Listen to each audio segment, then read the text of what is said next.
I've been thinking a lot lately about how weird self-improvement has become online. And I don't even mean that in a cynical way because honestly, I think a lot of the shift has been good. Like, if you really think about it, over the last few years, there's been this massive cultural shift where people actually care about themselves more. People care about their health more, their fitness, their mental health, their habits, what they consume online, what they eat, how they spend their time, even conversations around therapy and burnout and discipline, routines. All of these things that used to feel kind of niche are now very normal. And genuinely, I think that is a beautiful thing. More people are trying to become healthier versions of themselves. More people are going to the gym. More people are meditating, journaling, reading, trying to break bad habits. More people are praying. I think I read somewhere that more Gen Zs are going to church now. People are trying to understand themselves better. That part is amazing. But I think there's another side to all of this that nobody really talks about enough. And it's that the moment self-improvement became mainstream or it became popular, it quietly stopped feeling personal for a lot of people. And instead, it started to feel like a competition. And that's the part I keep thinking about and what I actually want to talk about in today's recording. Because self-improvement, by definition, is supposed to be about the self. It's supposed to be personal. Your habits, your mind, your growth, your healing, your direction, your relationship with yourself. But social media changes the environment around it. Now, every time you open up your phone, you're not just focusing on your own growth anymore. You're consuming hundreds of other people's daily routines, their systems, their wins, their habits, their physiques, their businesses, their productivity setups, day in the life videos, transformation photos all day long.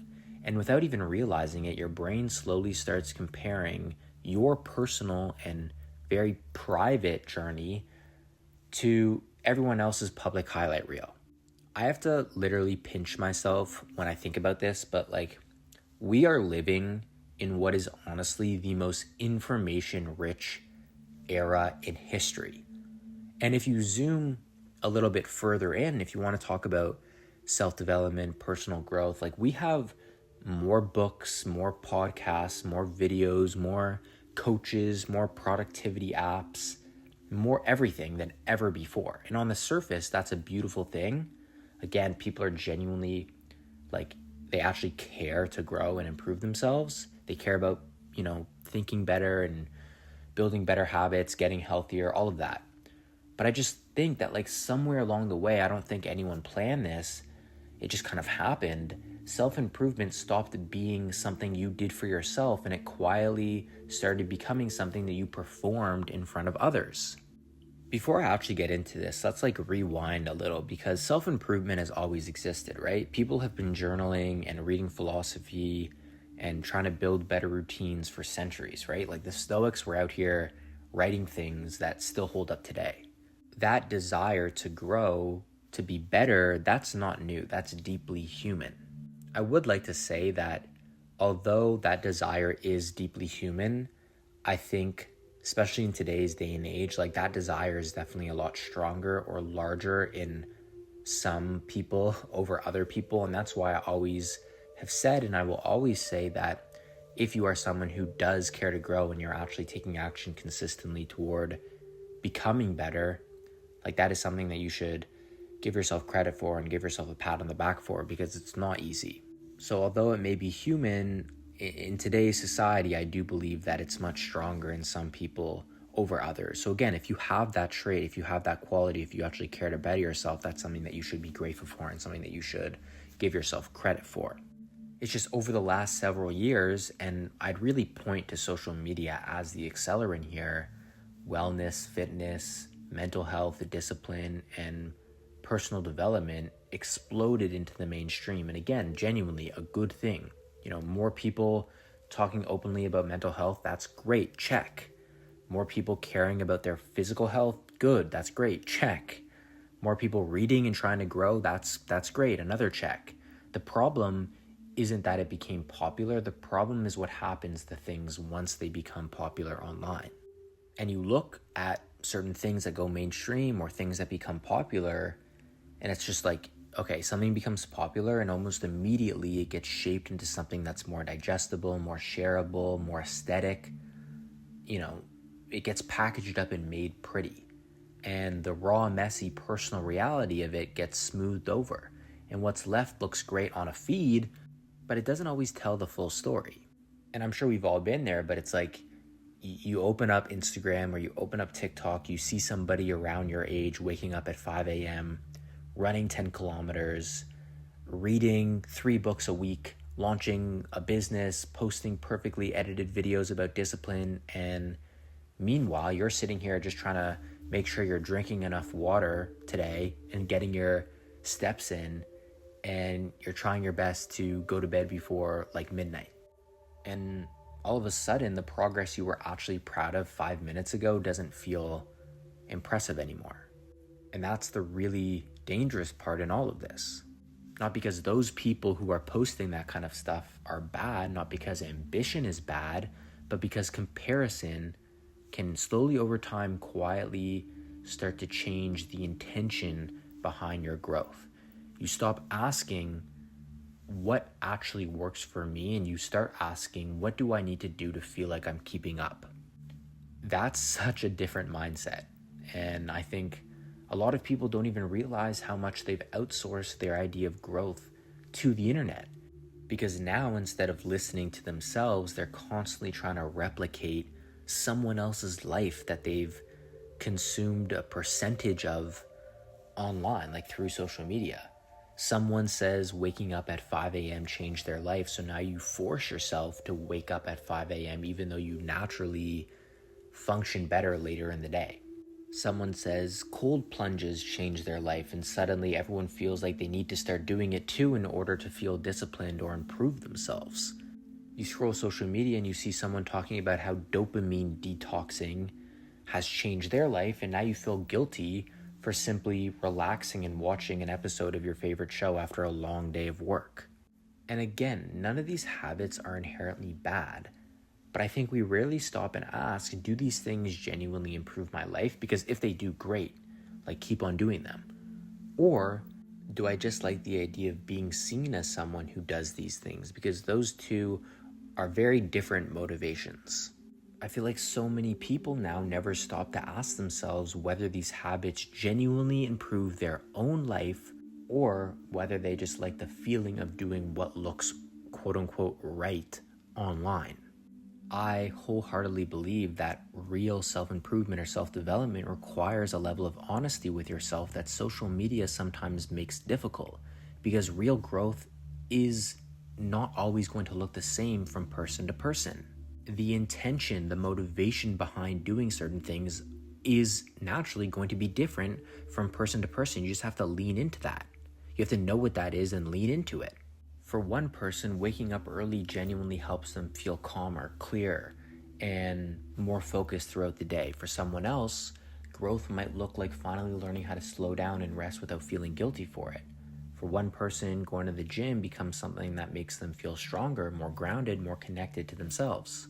For someone else, real progress might simply be learning how to speak to themselves with more patience and kindness. And of course, there are habits that are generally beneficial for almost everybody. Taking care of your body, moving regularly, sleeping better, being mindful of what you consume mentally and physically. Those things matter. Of course, these things are probably going to make a positive impact on everybody's lives. But even then, the question is still, what actually feels aligned with you? What genuinely improves your life in a sustainable and meaningful way? Because real self-development isn't just about blindly copying habits that work for other people.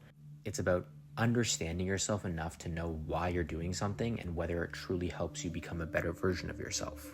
Not everyone needs the same system. Not everyone needs the same routine. Not everyone is trying to become the same person. But social media can make it feel that way sometimes. It can make you feel like there's one correct version of self-improvement, one correct morning routine, one correct pace or path of growth, one correct definition of success. And if your life doesn't look like that, you start questioning yourself. You start wondering if you're doing enough, if you're disciplined enough, if you're growing fast enough. Meanwhile, you could actually be making real significant progress in your own life. And you just start questioning yourself. You start wondering if you're really doing enough, all because you're scrolling social media, right? Like, that's what comparison does. It disconnects you from your own experience. You could be making so much growth. You could be moving forward in really meaningful ways and start to undervalue it and undermine it just because you're comparing your life to somebody else's online, or you think your growth isn't important because look at their growth, right? It just it puts you in this negative mood. And think about how shitty of a feeling it is to know deep down you have grown and you have made progress, and you're undervaluing it and undermining it because you're just scrolling social media and you're comparing your life to somebody else's. I think a lot of people are much harder on themselves now because they're constantly comparing their everyday reality to carefully curated snapshots of other people's lives online. When you think about it, the truth is most real growth is actually very, very quiet, right? It's deciding to show up for yourself a little bit more consistently. It's that conversation that you have with yourself, that private conversation where you're like, I know I could do more. I know I could be showing up for myself more consistently. That's the real growth. That's that conversation, that quiet inner conversation that you have with yourself. That means everything. It's becoming a little bit more disciplined than you were before. It's committing to yourself that you're going to be a little bit healthier. You're going to go for more walks. You're going to eat a little bit cleaner. You're going to eat a little bit more whole foods. It's choosing to be a little bit calmer in certain circumstances or situations. It's being a little bit more self-aware. It's being a little bit more intentional with how you're moving. Those things matter a lot, even if they don't look impressive online. I really believe that the real growth, the most significant growth, of course, all growth is great and important, but some of the most significant growth that you as an individual, in my opinion, will go through are things that wouldn't look good online. They wouldn't post well. They wouldn't look good on someone's social media feed. Honestly, I think one of the hardest lessons is learning how to stay loyal to your own path while constantly seeing everyone else's. Because the second you start measuring your growth against someone else's life, self-development stops being about understanding yourself and it starts becoming a competition.